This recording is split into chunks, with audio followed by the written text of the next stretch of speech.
Jeremy, welcome to the Keto Camp podcast, brother. My man. So glad we made this happen. Yeah. Long time coming. Long time coming. And yeah, bro. We're neighbors, dude. It's so wild. Like 14 minutes with no traffic. Yeah. He's right down in Sunny Isles. I'm here in Bay Harbor. So it's so great to connect with Jeremy. So Jeremy, I want you to really tell the story of you. Who is Jeremy? Where did you come from? I know you lived in California. You were in the Bay Area. But how did you get involved, inspired to do the incredible work that you're doing now? Bring us back to when you were a kid, and let's lead it up to what you're doing today. Right. So I guess health and wellness has always been ingrained in me in a way, whether it was conscious or not. My dad is a neurologist. So, medicine and health and brain health has always been a topic that has been prominent, but I never really considered getting into medicine. Like that never intrigued me or interested me. But I always loved sports when I was a kid. And I was always the most skinny, wiry, like think of Kevin Durant before he came to the league. And he was like the Durantula, right? Like just wiry, like super skinny, so awkward. And when I was 17, senior year of high school, I finally had like a little more time on my hands. And I was like, you know what? I'm going to go to the YMCA and like start just picking up weights. Like I had no idea what I was doing, but I actually saw some gains coming in. And I was like, all right, like I'm kind of digging this. And all of a sudden I was starting to build a little more confidence and I guess in that way, that was kind of the kickstart of getting into fitness, right? And throughout college, that really grew. And I think it was more to please other people, to like impress other people, like, hey, check out my abs or check out my arms, It was for that external validation for most of my life. Studied business, sports marketing, was always passionate about fitness, but never saw it as a way to support myself, support a family. And, push came to shove like 3 years ago, and I was working for a training company that worked with a bunch of pro athletes. And I was actually doing sports marketing with them. So talking to NFL agents and bringing in new talent. And I was literally banging out like 100 calls a day. And I would look outside and I would see like NFL prospects training and just general population training, like smiling, having a good time, getting sunshine. I was like, that's what I should be doing. Like, that's why I'm here. That's my purpose, is to facilitate that and provide others with energy and encouragement. And I woke up one morning and I was just so unfulfilled. Like I woke up and I was just not excited for the day. And I was like, I need to stop. Like I need to leave this position and I need to take a chance on myself. And at that point, I really had no certifications or like training hands-on experience, but I went to one certification at Onnit Academy in November 2016. And like, that was such a game changer because not only did it open my eyes to so many different training modalities and techniques, but the people I met there. They opened my eyes to podcasts and like nutrition and stuff like keto, things that I had never heard about before. And all of a sudden, I just found myself so fascinated by all aspects, like not just fitness, but sleep, nutrition, and the whole 360 approach, right, of just total human optimization. And the last, I guess, 2.5, 3 years have really been a manifestation of continuing to put in the energy, put in the time, put in the effort of getting more knowledge, meeting more people, and providing value, like through social media, through just connecting with people like you and really making an impact in the community. So long story, that was like I guess kind of the abbreviated version, but it's just the beginning, man. Totally. I bet you feel the same way. 100% to go. Yeah. Every accomplishment, 100% to go. That's I didn't know that you were a lean, skinny kid growing up, the Durantula. Bro. So what motivated you to, at 17, you said, to pick up some weights? What was it? Was it a girl you wanted to impress? What was it that motivated you to do that? Yeah, man. To be quite honest, I don't even think like muscles and abs would have got to be a girl back then. Like I think I had an older brother, and he was 5 years older, 22. So we would, play basketball at the Y, and he would kind of encourage me. He was getting more into that stuff as well. And then I kind of realized I was getting out at school at 1 p.m. and, everyone was like smoking weed and like doing all these things, which I did too. But I was like, I want to just try and find some sort of meaning. I feel like, I'm not playing as many sports and it was just something that kind of felt right. It felt like a good release for me. And, it was like a safe space to be healthy and I guess hormones played a big role as well. And I think just connecting with people and like that brotherhood, right? Mm-hmm. Of like sports, basketball and that was a huge component. And I'm sure you're familiar, being in like the CrossFit space, community is such a big component of that and something that really draws people in and keeps them so ingrained in that culture. So your brother really coached you or inspired you to start training. That's interesting because if it wasn't for that, I mean, it led you to getting a passion for fitness and then eventually doing the Honored Academy. So it's interesting to look back and connect the dots to see how things lined up for you. Yeah. I love that you had your job that was unfulfilling to you, and you said you woke up one morning and you said, you know what, this is not what I want to do. What was the next move for you? I know that it scared you. I would imagine that it scared you. What was your next step once you realized that this is not what I want to do? Yeah, so I had been at that position for probably 18 months, and I was busting my ass, man. I was working so hard, really just trying to give everything I had. And I had those feelings before, but there were some cool perks to the job that kind of like would draw me back in, but I was getting paid dog shit and just putting in so much energy. So basically at the time I was living in a garage. I had very little capital, very little income.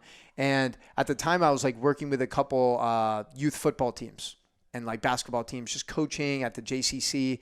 And in California or no, here. This is here. Yeah. And a couple of the parents had asked me like previously, hey, would you mind like working with our son privately? Just like working on skills, working on agility, like a positive role model figure. So I did that, and I've always loved working with kids. And then some parents asked me to like start working with them. And I wanted to. I didn't really feel qualified. Again, self-limiting beliefs, right? And I guess as I built confidence, kind of just understanding that my knowledge might not be where it needs to be, but it's still a solid baseline.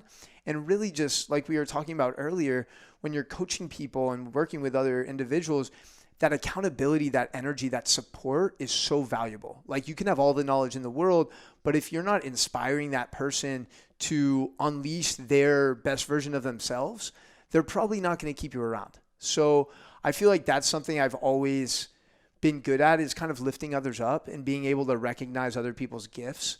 So yeah, man, it was scary. Like there's periods of time where I was sleeping in my car.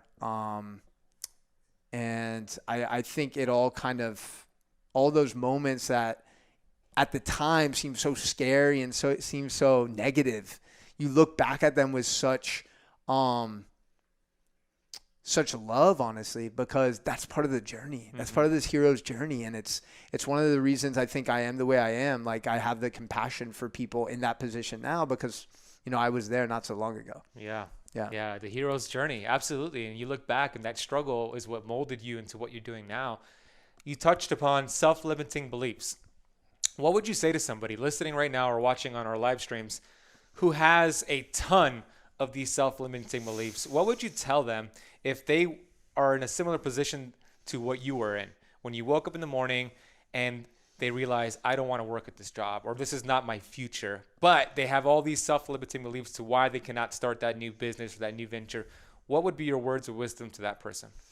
That's such a powerful question. I'm glad you asked, because we talk about fitness and physical health. I think mental and mindset is king. Once your mindset's right and once your mentality is there, the sky's the limit. So I think it's really important to step back and go back to your childhood and see where some of these beliefs started to arise. It's crazy because so many of these self-limiting beliefs and negative thoughts happened before the age of 7. So we might not even be conscious of this thought that we're repeatedly having, but this is something that is so deeply ingrained in us. It's the story we've been telling ourselves since we were a child. So a common example I'll use is your parents got divorced, right? Over 50% of marriages end in divorce. So I feel like it's one that a lot of listeners can relate to. So your parents get divorced. Let's say you're 9 years old, okay? Now, your parents got divorced. That's the fact. Now, from that event, we start to tell ourselves so many different little stories. I was the cause for their divorce. I'm not worthy of being loved. This is how all relationships are, right? And we start to build these perceptions and we start to think they're truth. So many people, including myself, I think have struggled or are struggling with the idea that they're worthy, that they deserve all of these great things and that they're capable of these great things. So I would say, to answer your question more directly, is to really build self-awareness on like why some of these thoughts are so prominent in your mind right now. And then also start surrounding yourself, really do an inventory checklist. Who are you spending time with? What's your environment like? Right? Because if you're surrounding yourself with negative people who are constantly complaining and bringing you down and that's your environment, obviously, how's that going to manifest? You're going to become that. So really trying to figure out, okay, this is my passion. How can I maybe impact people with my passion? And that can be a daunting thought because it's so macro. Like I want to change the world. And I think just starting with one person at a time, it's what you and I are doing, right? Like someone messaging us or commenting like, hey, like listening to this or watching this video really inspired me or really helped me in some capacity. And then hopefully they're able to share that with someone else in their circle. So being able to recognize we all have superpowers. And a lot of times we forget about that.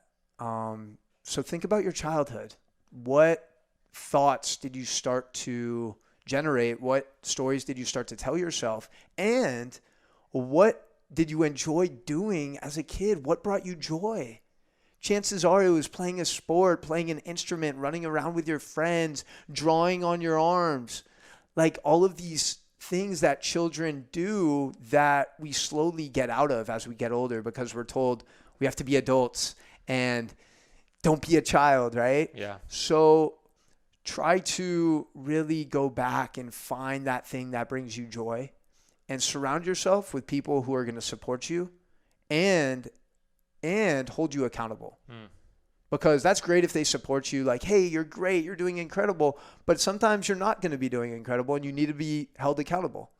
And that's what true friendship is, I think, is like having both ends of that spectrum. That's beautiful. Totally. I agree with the accountability portion. I mean, accountability is the glue that ties our goals, what we want to accomplish, to actually the results that we're getting. And you could have great friends who just say, oh, you're doing so great, you should be happy. That's a very dangerous statement right there, because if you have true goals to make a big impact, then you should be held accountable when you're not taking action that's aligned with what you want to accomplish. So I love what you said. The first 7 years of our life is our programming. It's our conditioning. It has nothing to do with who we are now or our potential. It has everything to do with our experiences and our conditioning. So once you understand that, like Jeremy just said, once you have that awareness, then the greatest power you have is to choose your thoughts. So when a self-limiting thought comes in, this is how I do it. And I get them every day. I'm not immune to self-limiting beliefs. Every time it comes into my head, I do what Wayne Dyer taught me, which is to look at it kind of fly through the screen of my mind and say thank you, and then go next, and then choose a thought that's going to serve me, that's going to actually help me accomplish what I want to accomplish. So once you have that awareness, you become a master of your future instead of being a victim of your past. So that's so valuable, brother. Thank you for sharing that. I love that idea. That visualization, I think, is really powerful.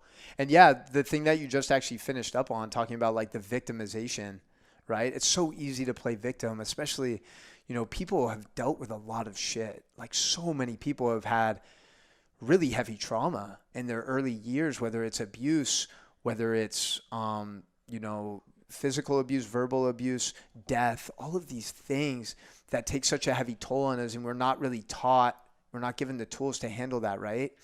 So being able to get out of that victim role and really take accountability and like turn it around and make it our strength, make that struggle, make that adversity your strength, because ultimately that experience that you had is part of your unique journey. And like, it's going to manifest in some way. Like, you're going to be an amazing communicator because, right, like losing your father, now it's like you have a whole different level of compassion for someone who has lost a loved one or who has experienced some sort of loss. It's like, hey, I've been there, and that's just going to allow you to connect on such a deep level with so many more people. So really trying to find the silver lining in things is so key, because it's all about perspective. Yeah. Yeah. Totally. All about perspective. So if somebody's listening to this and they're going through something really terrible right now, it's part of your story. It's happening for a reason, so you could actually help somebody in the future who might be going through something similar. And it's hard to see it when you're in that muck. But if you could just keep pushing forward, surround yourself, like Jeremy said, with people who are going to support you. And as difficult as it is, you got to start cutting people out of your life who are not going to help you get to where you want to get to.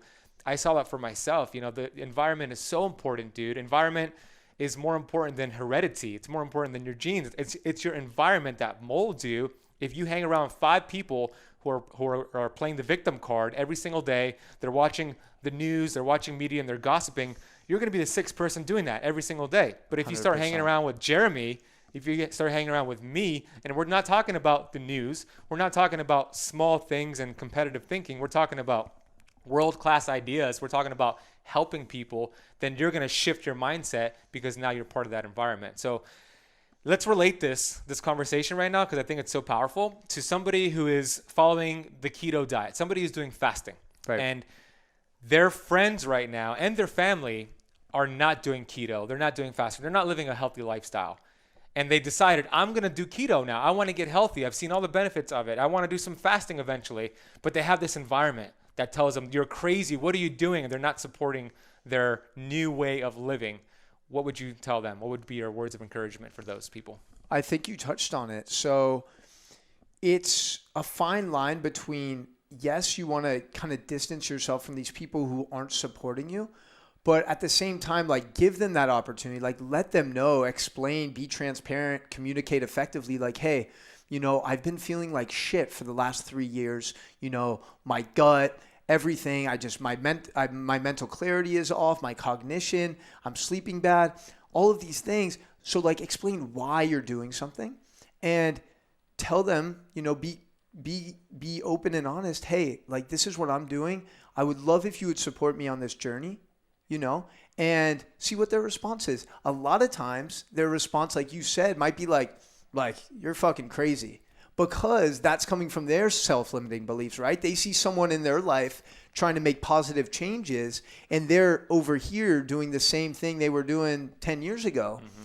And they start to get filled with like self-doubt and resentment towards that person. Like, oh, fuck them. Like, they think they're better than me to try this new thing, to move to that new city. And so I think it's really prioritizing yourself. Like, so often we put other people first, and that's great and it's altruistic, but I've been guilty of this too, is giving from an empty cup, right? Like, you need to fill your cup up first, because if you're feeling like shit every day, how are you going to be able to show up for other people on a daily basis? So, you know, whether you're starting keto, whether you're starting a new fitness journey, whatever it is, remember to take baby steps, because small changes will profoundly manifest into bigger ones, right? A lot of people try and go keto, do CrossFit, wake up at 5 a.m. and get 8 hours of sleep all in the same week. And it's like, no, man, like, you're setting yourself up for failure. Mm-hmm. So whenever you're starting something new, it's really doing it with an open mind, with an open heart, and not being so critical of yourself if you slip for a day or two.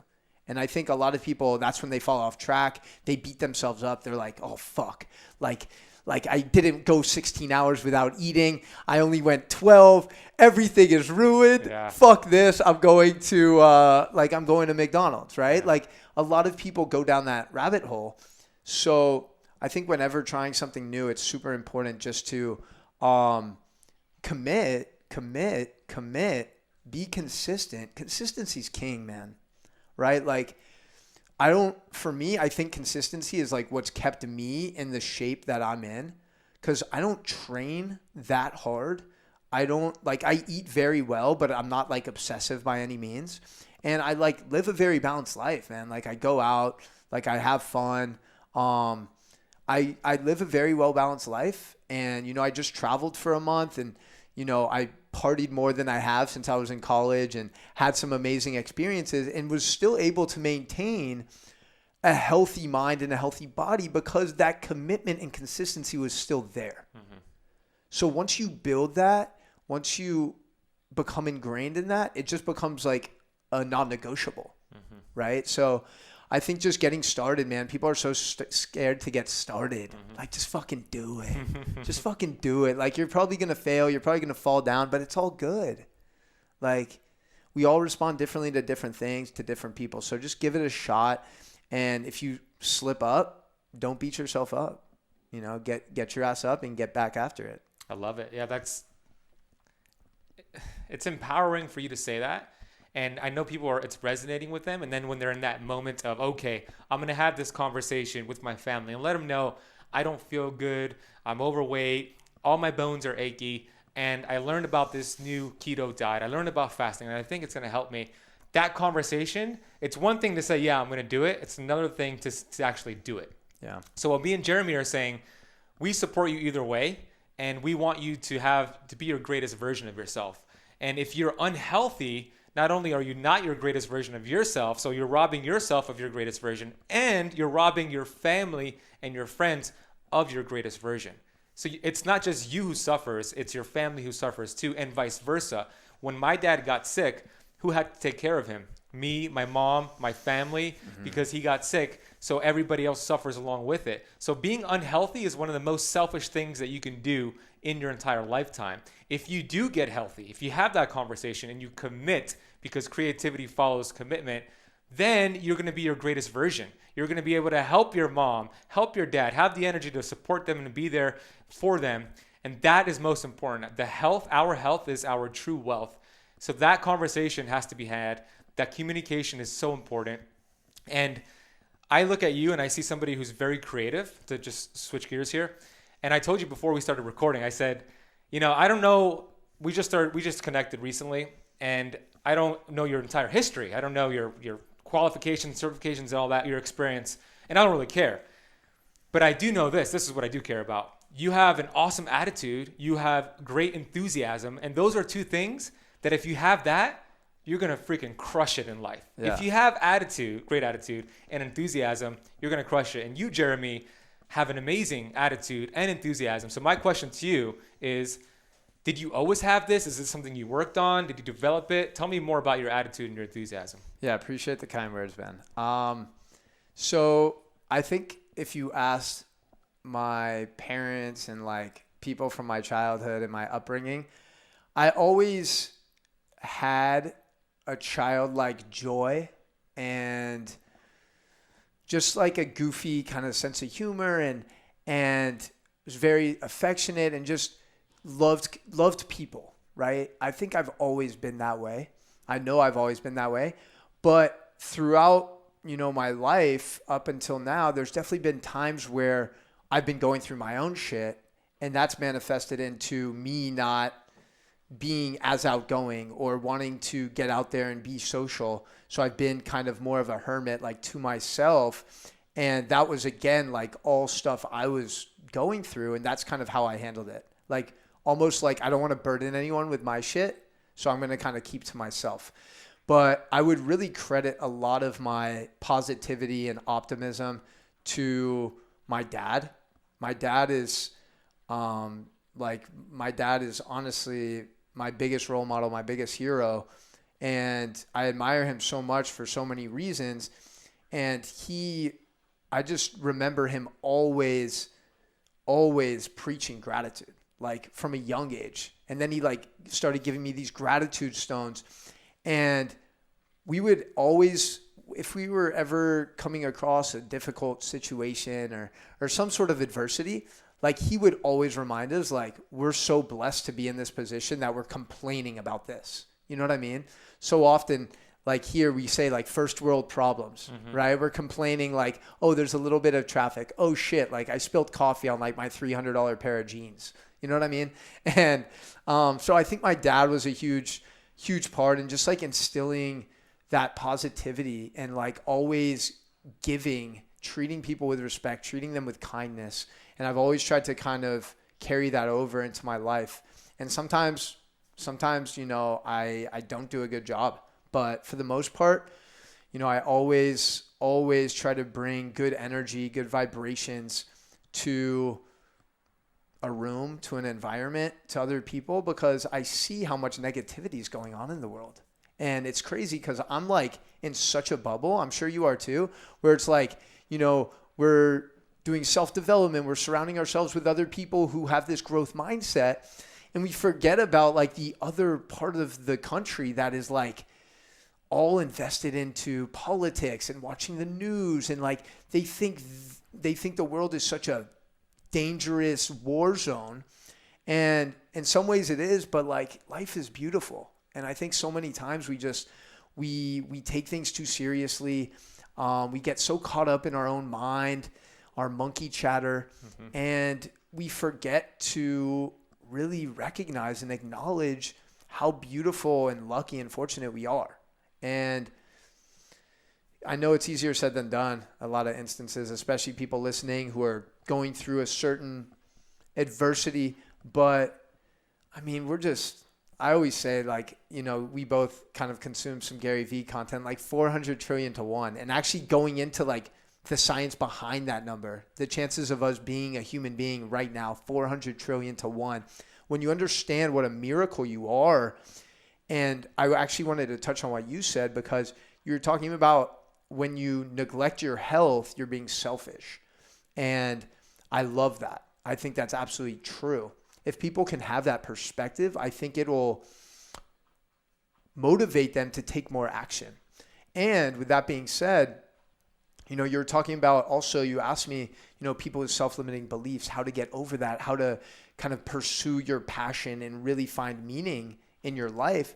And I think I know everyone has a gift, whether it's speaking, whether it's teaching, whether it's playing an instrument, playing a sport, whatever it is, right? Each person listening and watching right now has a unique trait, a unique characteristic that makes them, that makes them one of one. And by them not sharing that gift with the world, they're being extremely selfish. That's how I look at it. Like, oh my God, you have this girl who does some artwork for me, who lacks so much confidence. She's like a perfectionist and never thinks her pieces are good enough. I have her do some pieces for me, and it's 100% like, I'm like, you're being so selfish by not sharing this beautiful creation with the world. And when I told her that and framed it like that, like, she was like, oh shit, you know, I think a light bulb went off. So I know we got a little sidetracked, but yeah, I think whether it's getting over self-limiting beliefs or just adding more positivity to your life, I think really having that perspective is what it comes down to, and that environment, obviously, like we mentioned.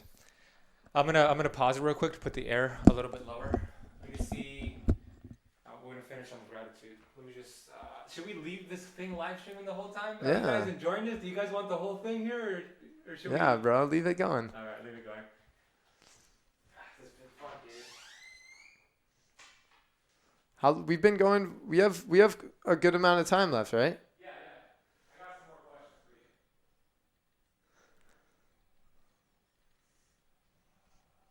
you. How we doing so far? You liking it? Liking it, dude. This is an epic conversation, man. Fuck yeah, bro. This is the shit that honestly needs, like, and then listen, there's people that like Ben Greenfield, you know, who are like, you know, Ben Greenfield, yeah. Of course, yeah. Yeah. Like, it's like, fuck, man. Like, sometimes you listen, it's like, whoa, like, that just blew by. Like, that's too much for me right now, you know? But I think these type of conversations where people can be like, oh yeah. Yeah. A lot of people could resonate with this. Right. Yeah. And I think that is where, you know, you can impact, and obviously like you can't talk about the same shit, but every episode, but at least incorporating it and letting people know that they're not alone. Yeah. Like that's big. Yeah. They're not alone. Yeah. Let's carry it from that. I mean, and Ian, leave that in. Leave it into the podcast, this conversation. Ian's my sound engineer. You're not alone. You're not alone. I'm not alone. You said that when we look if we watch the news, we would get the picture that the world is a very dangerous, unsafe place, and you're competing with the next person, the person next door, and you got to be very scarcity minded. That's what the news teaches us, and that's what a lot of schooling teaches us as well. But in reality, the world is a beautiful place. Yeah, bad shit happens, and it's terrible, and I'm not negating that. But most people, most human beings, are good, kind-hearted people. They want to help each other. They have good will. But it's the people who are creating destruction. They're so loud that their noise is just shutting out the good in this world. Right. So this conversation is so important because we are the good in this world, and we not only know that, but we're sharing it at a massive level. This podcast is going to be heard by thousands of people, if not hundreds of thousands of people. So that's why I love a conversation like this, because it's getting out into the world and it's drowning out the news, the media, the negativity. So thank you for this conversation. 100%, man. I saw on, I think it was LinkedIn. By the way, if you don't follow Jeremy on LinkedIn, go give him a follow. Jeremy Abramson. Yeah. Abramson. Go give him a follow. He has some cool stuff on there. I saw a video. I saw two. The first one, you were in, I think, Ibiza. How do you say it? Is it Ibiza. Ibiza. Ibiza. Here, like in the U.S., it's like Ibiza. Yeah, that's what. But there, it's like Ibiza. Right. You were on a yacht or a boat, and I saw all these people partying, and I'm like, why is he posting this on LinkedIn? And then all of a sudden, he's doing these, were you doing dips or like a muscle up? I was doing pull-ups, You're doing pull-ups on the yacht saying, consistency or something like that. Yeah. I have a question for you. Did anybody say, how do you get the confidence to do that, number one? And then did anybody say anything about what you were doing? It's funny, man, because are you talking about like the confidence to do that in front of all those people who are partying? And right. So, and I'm so glad you brought that up. For me, I feel like maybe I wouldn't have done that 2 or 3 years ago. Or if I did do it, it was to kind of flex on someone. Like, yo, look at me, I'm a fucking savage, right? But now we just talked about like sharing your gifts. My hope, my dream is that one person on that boat sees me like fooling around, having fun doing pull-ups, right? And they're like, oh shit, like I've been sedentary for a couple years. I've been drinking way too much. Maybe I need to like step up my game. And like that person's probably not going to tell me, yo man, like you really inspired me. But I bet you out of like the 25 or 30 people on there, probably half of the people probably thought like this guy's a fucking douchebag. Other 10 people weren't watching. And then maybe 2 or 3 people were like, yo, like that's pretty cool that he's doing that. So for me, like I actually love moving my body in like public places where I know people are going to see me because I don't care what they think of me. In fact, I think what I'm doing is empowering them to not give a fuck what other people think of them. So many times we're holding ourselves back because we fear the judgment of other people. Like, okay, I understand fearing being judged by your parents, right? But being judged by people you don't even know, you're probably never going to see again. It's crazy, right? It's crazy. So for me, 2 parts. I thought it would be a funny piece of content, to be completely transparent. And it was. Yeah. And I was like having fun, having drinks too, having some sangrias. But yeah, man, for me, like I want to inspire people to move and use their body. Like, I don't care if it's just a 20-minute walk or, an occasional stretch, but move your body. And then the second question you asked. Oh, yeah. Go ahead. What was the second question? No, the second video I wanted to talk about. But I wanted to explain the video because I saw it earlier. Did you want to say something else? No.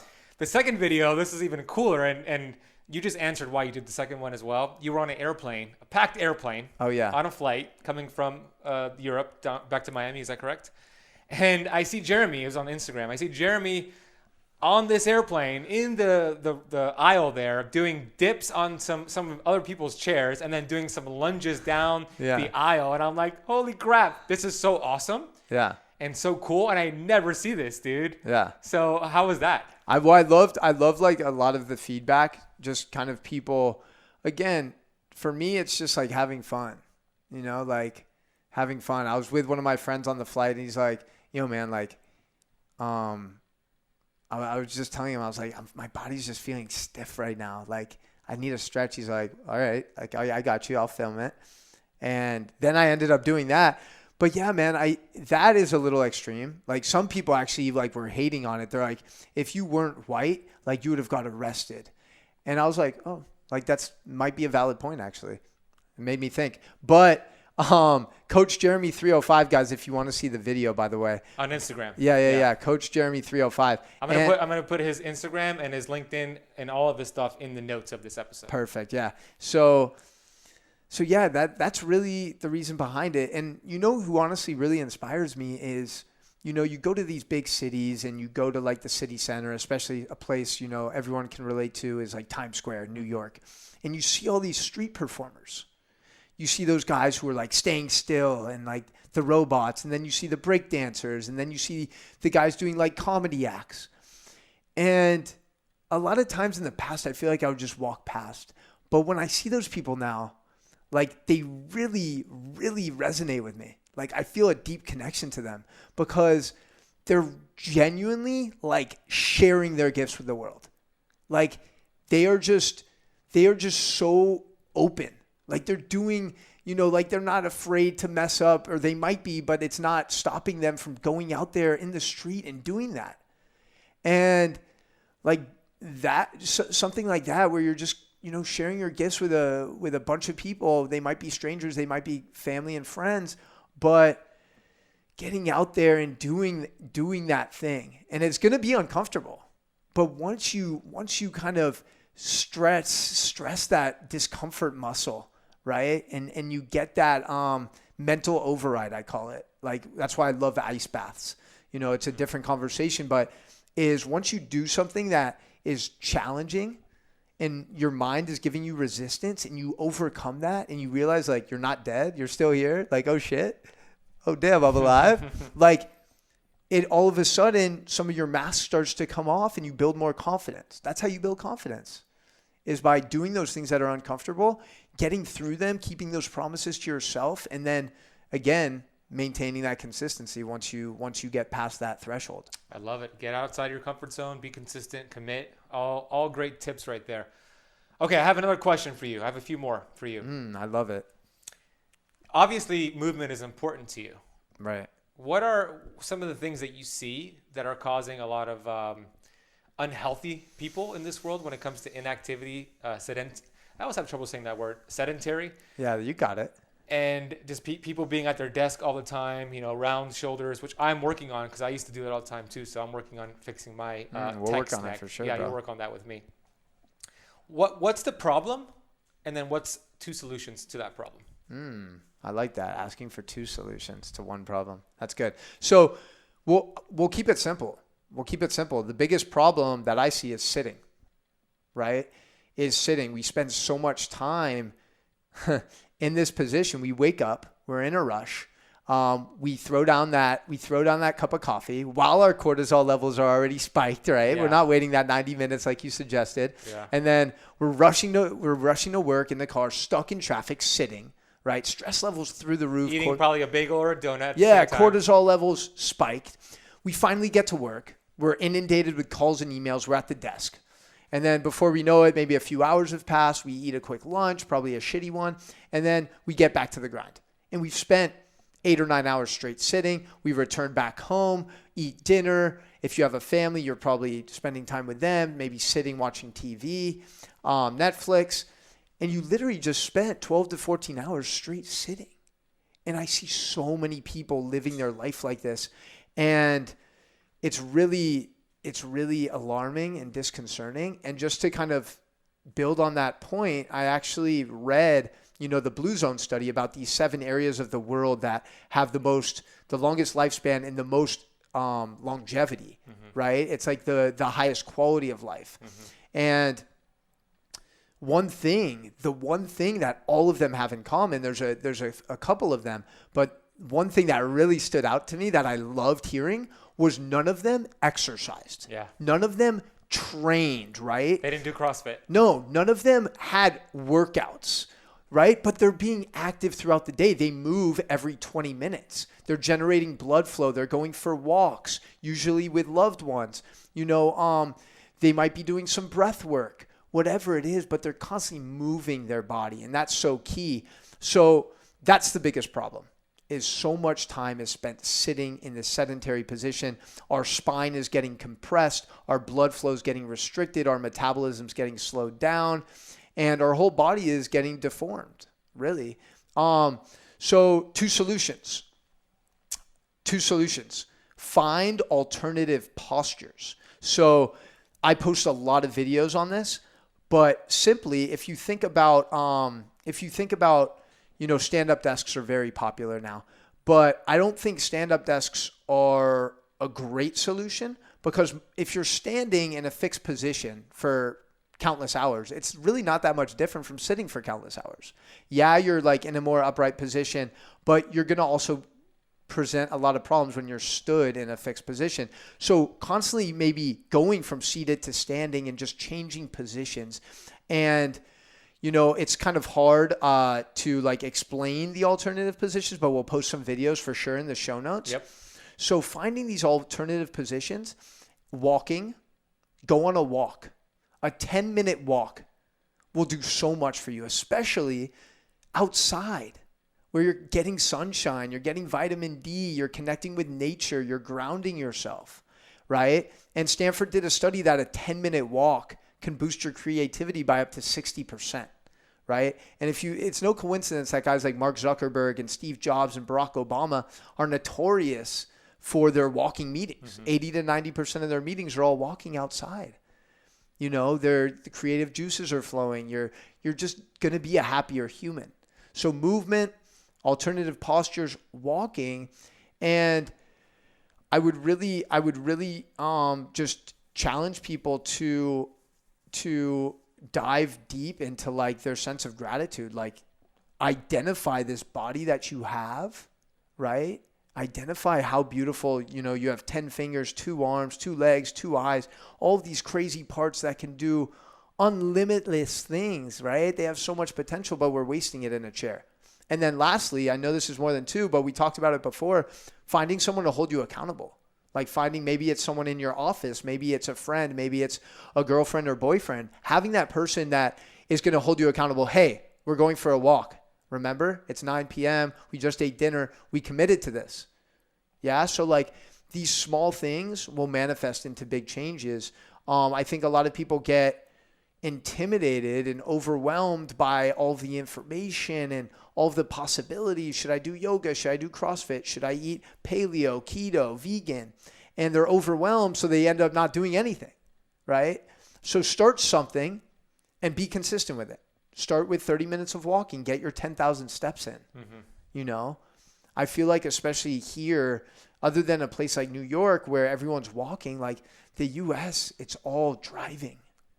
Like I probably take 2,000 or 3,000 steps a day that I don't run. And in Europe, I was walking 20 to 25,000 every day, which is almost 10 miles. So keeping that blood flowing, keeping the energy going is going to be super important to, reversing some of the chronic pain someone might be having or anxiety or fatigue, whatever their symptoms are. More movement, walking is only going to help. Right on. I love that. Those are very practical tips too. I mean, get somebody to hold you accountable. And they don't even have to walk with you if that's not an option. You could just maybe screenshot your activity tracker, right? If you have something that tracks your steps. 10,000 steps today, we hit our number. 15,000 steps, we hit our number.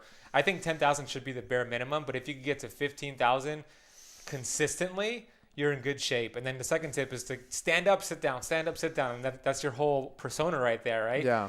So do that frequently, get things moving. You're going to not only become more creative, it's going to help manage your stress as well. And another bonus tip on there is if you go for an afternoon walk and you get sun, that's going to help give you energy as well, because usually in the afternoon, our body temperature tends to decrease slightly, which spikes melatonin just a little bit. And that results in some sluggishness, feeling a little tired in the afternoon. But if you go for that 10-minute walk around 1 p.m., not only are you activating your healthy amount of cortisol and decreasing melatonin, which is going to help with your energy levels, but you're getting your steps in. What is the most exciting thing that you are working on today? Good question.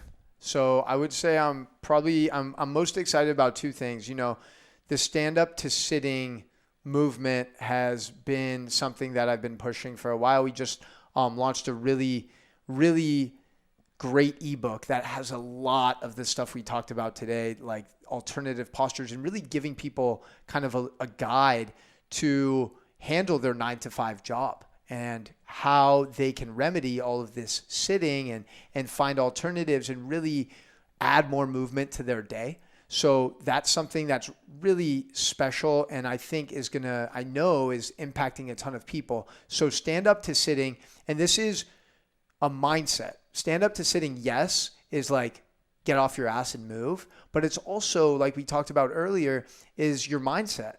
You know, sometimes we're so stuck in our ways, in our habits, that we're not willing to try something new and get out of our comfort zone. So it's really a mindset approach to really move your body, move your mind.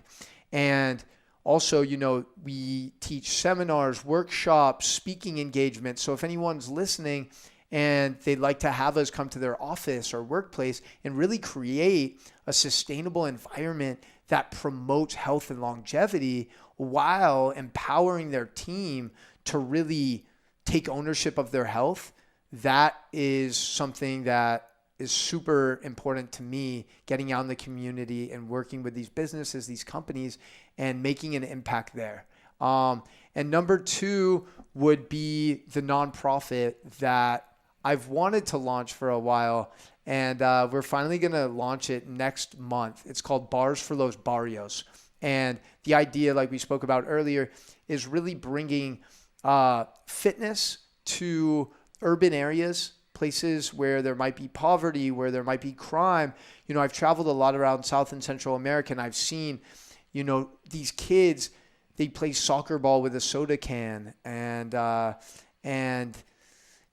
they put 2 pieces of paper for the goalposts, and they just have so little resources. So being able to just install like simple bars, like to do pull-ups and just hang and do kid-like things, just space for them to come together. So we're going to launch that. First ones are going to be in Miami, and then we're going to, you know, hit Central and South America. And I think that's going to be something, for me, I know that's going to be so impactful because I've always put impact number one. You know, we talk about like multiple income streams, right? And that's super important too. But for me, it's like multiple impact streams. And I just want to really help the youth and bring them a place where they can come together, be healthy, get strong, get jacked, get juicy, and share some laughs and build some friendships along the way. I love it, dude. You're doing great work. Get strong, get juicy. Multiple streams of impact. I've never heard that, and I love that. Where can they find your ebook? So the ebook link is in my Instagram bio. Okay. It's probably the easiest way. So again, Coach Jeremy, Jeremy 305. And then you'll see, you know, you just hit the link in bio. It'll say Stand Up to Sitting ebook. And there's like, I put a lot of time into that based on conversations I had with a lot of people in the workplace. Like, what do you need? What do you feel like you're missing out on? And I wanted to really get their perspective, their point of view before putting something out, so I know it would resonate with them. Awesome. So there you go. Look them up on Instagram or also LinkedIn. Yeah. If they wanted to hire you to come do some training for their corporation, where would be the best place to look you up? Yeah, so we'll put all my contact info. You know, my website's E3, like the letter E, the number 3, lifestyle.com. And, you know, I'm active on the socials. So if you send me a message on Instagram or LinkedIn, you know, definitely we'll get back to you quickly.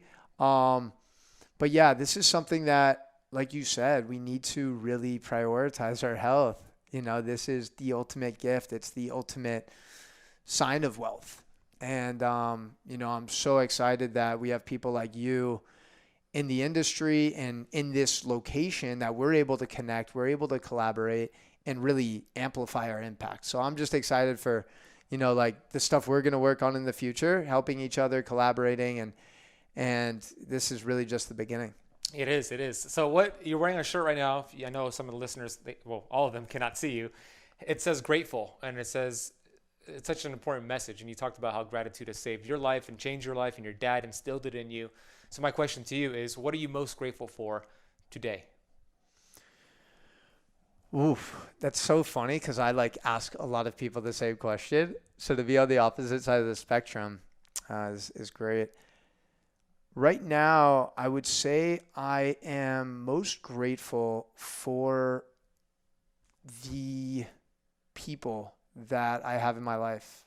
I feel like I've reached a point where I've really learned to communicate more effectively, and I've been able to tell, my parents, my brother, the people around me, how much they mean to me, how much I love them, how much I respect them, and how much I need them. And I feel like I'm at a place where my relationships and my self-belief and self-confidence is at a place it's never been before. So that peace of mind is what I'm really grateful for. Yeah, I would. Beautiful. Yeah, and listen, it comes and goes, but like right now, I feel like an inner peace.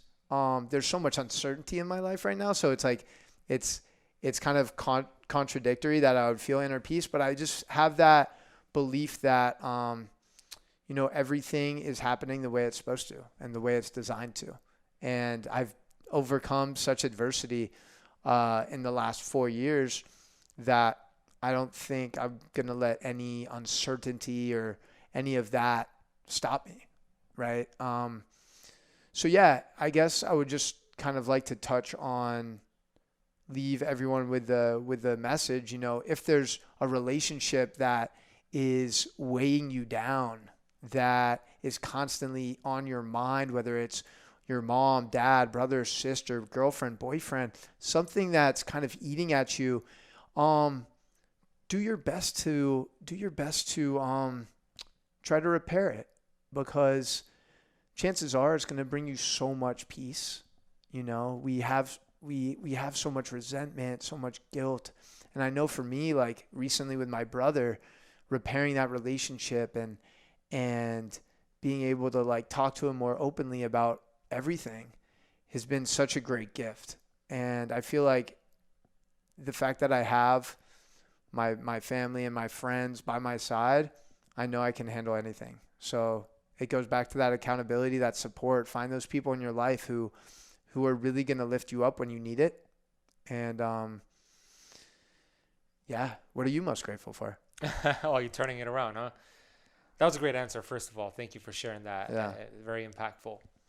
I'm most grateful for the movement that's happening right now. When I say the movement, the Keto Camp movement, because I know every person who gets this information, if they choose it and they take action with at least one thing they get from an interview like this or some of the videos, it'll change their life for the better, and it's going to cut through all that BS and noise out there. So I'm really excited for that, because the movement, it's getting stronger and stronger. So in conclusion to that is the impact. I'm grateful for the impact that I'm creating, that you're creating, that we're creating, and how it's just the start. It's just the beginning. We have 100% to go. We haven't even scratched the surface of our potential, and that excites me, and I'm grateful for that. Yeah, bro. I have one more question for you, the final question. Okay. By the way, dude, I'm so excited to hear about, all the success you're having and all the lives you're impacting. It's in such a short time too. So, credit to you, acknowledging you for everything you're creating, everything you're building. It's incredible. Thank you, brother. Yeah, and I'm excited to collaborate with you some more. Hell yeah, dude. Okay, last question. What is your definition of perfect health? Wow. What is my I would say, first of all, like perfect, I think health, perfect health, whatever, and perfect health, I think it's unattainable. What I mean by that is there's always room for improvement. But with that being said, for me, I would say my idea of perfect health is waking up every morning without any pain, with meaning, with excitement for the day, and being able to do everything that you enjoy doing without any limitations. I would say for me that is an ideal life. Like, I see so many people now, they have all the money, they grinded for 30, 40, 50 years. They shat on their relationships. They shat on their body. They can't even enjoy and like travel the world. And they don't even if they did travel the world, they don't have any loved ones to do it with, So you have to check off all the boxes.